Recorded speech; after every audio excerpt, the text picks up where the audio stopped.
Let's look at South Africa specifically and speak to the NICD. 202 South Africans have now been diagnosed with coronavirus. Most of them are in our most populous province, Gauteng, which has 109 cases. But the big focus today was the Free State, which now has 7 cases from 0 yesterday. Some of those affected had travelled abroad, and there are fears that they may have spread the virus at a recent church gathering of up to 300 people in Bloemfontein.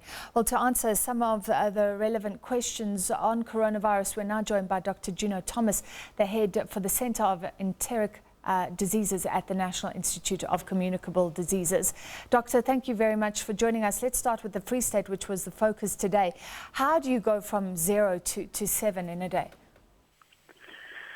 Well, the Minister did release a statement explaining the current scenario in the Free State, in that there are now 7 new confirmed cases, 5 of them apparently linked to travellers who came to attend a religious gathering in Bloemfontein, and then another 2 that are not linked to those. So obviously the concern is these 5 cases were in travellers that came from countries where there is ongoing transmission. So it included Israel, the US and France. And they themselves have been tested and are isolated at the moment. But I think the major concern is the potential for onward transmission, given that they were in contact with a large number of other people that were attending these religious meetings. So and the 5, Doctor, the 5 were travellers. Did they get it from travelling or from being at the church service, or is it something we don't know? No. So it does appear that they had recently travelled from those areas to come and attend this specific meeting. All right. So important this church gathering could be the culprit. Are you following the usual steps of trying to find out who they were in contact with? Yes. So there's aggressive contact tracing underway to ascertain all the possible contacts that every single case may have had contact with during the time of, before they were actually symptomatic. And this is obviously quite a large-scale operation.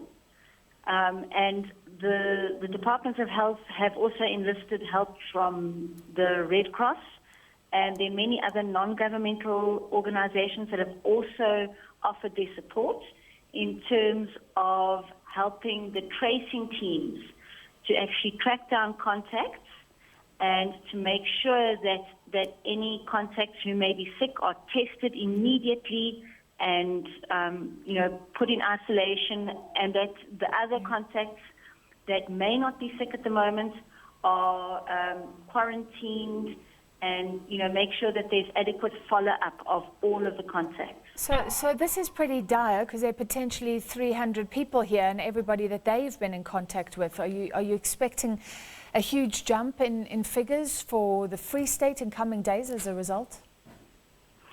So it's difficult to tell the degree of close contact that each of these specific cases have had. As you know, you need quite close contact with the person. You need to be actively sneezing and coughing in order to produce very infectious respiratory droplets that can then contaminate, the environment, or that you can cough and sneeze directly on someone else who's in very close contact. So we don't know all the particulars of the exact degree of close contact that these people specifically had with the rest of the congregants that came to this meeting. So So, Doctor, moving to other things, I mean, the whole point here is to stop the spread. But we spoke to someone who got off that ship that was docked in Durban Harbour, the MSC, earlier, saying they were just screened. They weren't quarantined, like we heard earlier from authorities. We know that South Africans who have been to high-risk countries are able to get off their flights that land at various airports. So there's some screening being done, but people can be asymptomatic. Why not more vigorous measures, quarantining as soon as people land, for example? So screening that you're talking about is really just an initial, I think, screen. You're just basically trying to pick up anyone who's actively symptomatic at that stage with a fever, with a cough or shortness of breath. Because they obviously pose an immediate risk. It's very difficult to try and do screening of, well, rather testing of everyone who gets off a flight or disembarks from travel from an international destination, because it becomes an epic battle to try and trace those people down.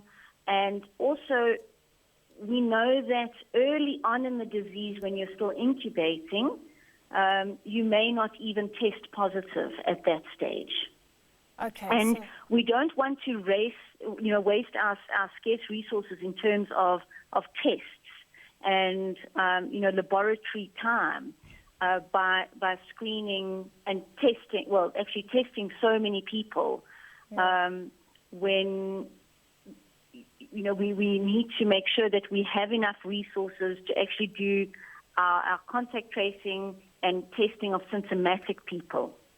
All right, fair enough. Doctor, there's 202 people now that we know have been infected in South Africa. Can you tell us or give us a general sort of feel of who they are, old, young, what sort of demographic spread? And we're seeing the numbers jump. Are you fearing that they're going to be huge jumps in coming days, doubling, tripling, and when does it all start getting out of control? So for now, the majority of cases have been directly travel-related.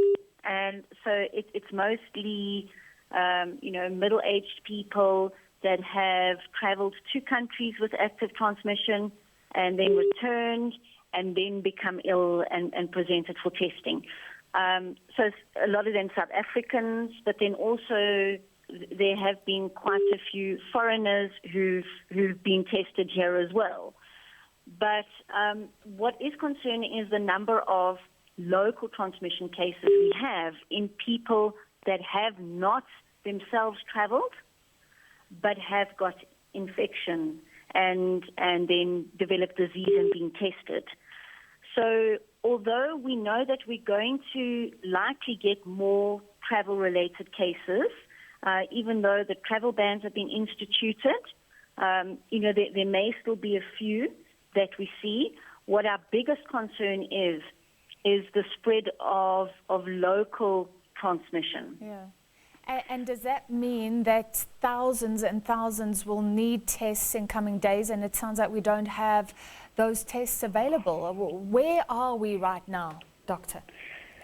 So I think that there are two things to keep in mind. The first is that people who have been confirmed to have disease, their contacts have all been traced and are being monitored. And I think that that's a very important thing to do, to try and pick up disease very early in these people and make sure that they get isolated and treated right away.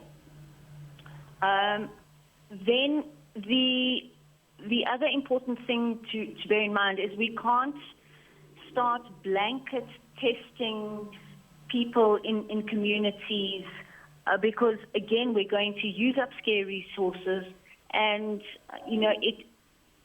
it really, at this point, we need to make sure that we're prepared in case we get more intense local transmission so that we can test people who are very ill, presenting to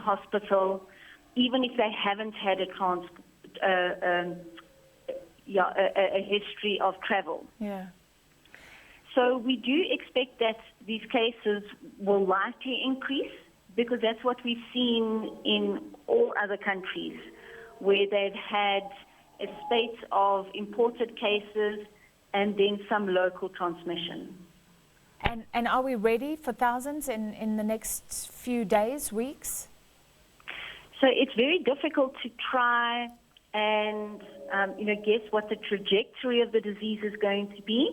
As you've seen, even in Europe, some countries have had relatively fewer cases than others. And then we have the situation with Italy, where there was an absolutely unanticipated disease course, where the numbers of cases just skyrocketed and the number of deaths. But then in other European countries, it's been far more moderate in terms of the number of cases overall and the number of deaths. So it's very difficult to make a prediction as to the rate at which the number of cases is going to increase, and where in the country this will happen, and the demographic of who will be infected. Yeah. All right, so it's a wait and see game. Doctor, I have so many questions for you, but let's end with this, because I think there's some confusion. People want to protect themselves. We know that you've released guidelines saying go into self-quarantine if you notice any of the symptoms, and then start contacting those numbers that you've released as well. But when should people wear masks? Is that for the sick or for the healthy? Tell us about masks and gloves. I think there's some confusion around that. Okay, so there are only two types of people who should be wearing masks, and it's people who are actively sick, so people that are coughing and sneezing, and then it's people that are looking after sick people. So in other words, these are healthcare workers, or in some cases, if you've got mildly ill people at home, it will be the family members that are caring for them, for example. The otherwise healthy, well person should not be wearing a mask. There's no evidence that it decreases their risk of getting infection, and in fact might give them a false sense of security. And they then pay less attention to other preventive measures, like, for example, washing hands. All right, Doctor, thank you, and hopefully we'll chat to you further in coming days. Thank you for that rundown, Dr. Juno Thomas from the National Institute of Communicable Diseases.